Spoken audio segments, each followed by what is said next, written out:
Chika, good morning to you. You're very welcome. Good morning. Thanks for joining us. Morning, Rogers. How are you? Fine, thank you, sir. So what do you make of the proceedings that are beginning in South Africa there on trade? Interesting. You heard our former president say this was the forerunner to the African Continental Free Trade Area Agreement.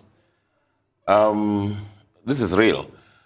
For me as a Nigerian, the question actually is how prepared are we as a country to take the benefits or the opportunities arising from Africa as one, and what is different, before the signing of the agreement and now. Has Nigeria done anything to position, our companies, better to take on Africa? In the financial sector, I even without the agreement, our banks have gone ahead to dominate a lot of countries in Africa. The Dangote Group has factories in a lot of places in Africa. And but see the other commodities with the kind of African largest economy.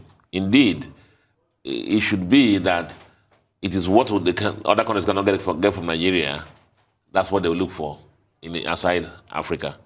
So the issue is what are we doing to prepare Nigeria for this to maximize opportunities arising from this. And for me, that's the issue. The same challenges that have confronted our manufacturing sector are still there. And so, despite the issue of the rule of destination or rule of origin, included in the agreement, let me just not get worried that let Nigeria not become the dumping ground for the products from other countries. Right now, on the back of this African Continental Free Trade Area Agreement.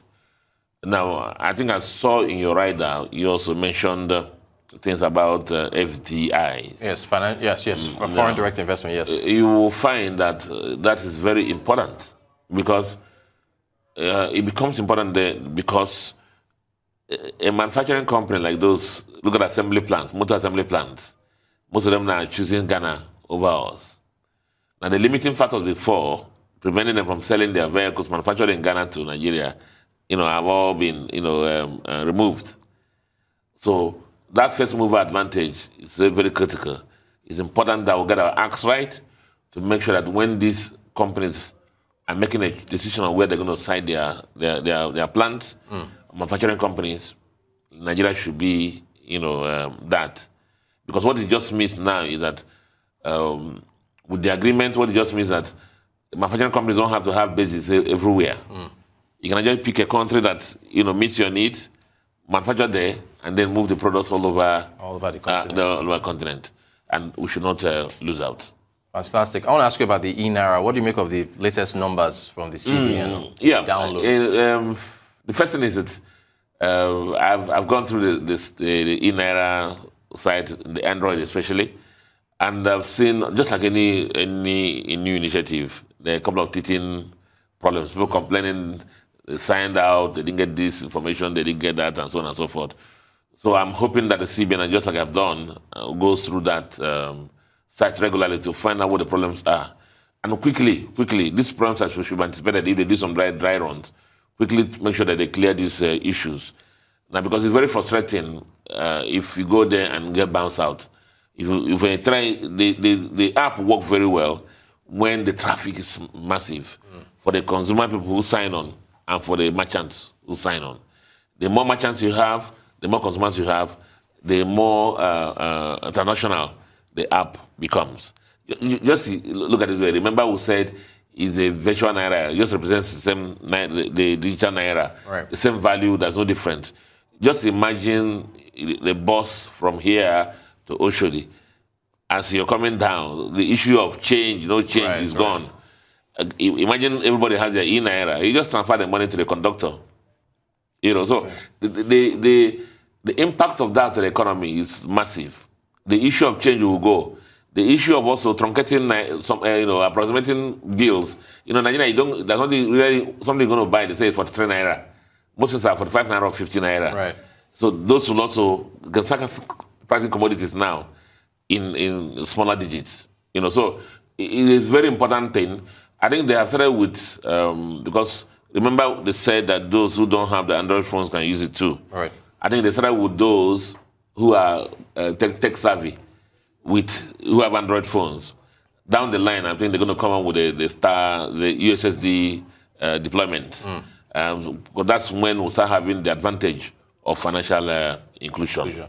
Fantastic. Still on the CB, I want to get your take on the loan recovery program for the anchor borrowers program. It's interesting because as I train people in credit, as the credit process dies, when you give out loan and it doesn't come back, because the money is not limitless. It's not limitless. And there have been a lot of problems, because the areas where a lot of these loans have been given have been affected by, what is a lot of security challenges. Yeah. A lot of farmers also complained about the fact that a lot of their farms have been overrun by security challenges. And there are also the overhang of the issue of, remember when we talked about Bank of Industry, the issue of national cake. But if you borrow, you must pay. And luckily, a lot of them belong to associations, like you saw the RIFAN, the Rice Association of Nigeria. Yes. A lot of before you can borrow from CBN and the anchor, you must belong to one of the associations. So the cooperatives will assist in making sure that these monies are recovered. But they need to be recovered for next year lending to commence. But the anchor borrowers program has been a success. It has been a success. Yes? I mean, without it, it would have been deep problems. Especially look at, one of the things that happened during the COVID thing was every country became insular. Right. It's like our country first before we can certify any other country. It would have been difficult for us. Just some T's and dotting some I's on the project, and then people who borrowed make sure they recover. I'm sure that if they press on the associations and the cooperative, they will do all the recoveries. Fantastic stuff. Arise business analyst Chika Mbona. Chika, as always, thank you so much for coming in. We appreciate you coming in. You're watching the Global Business Report here on Arise News.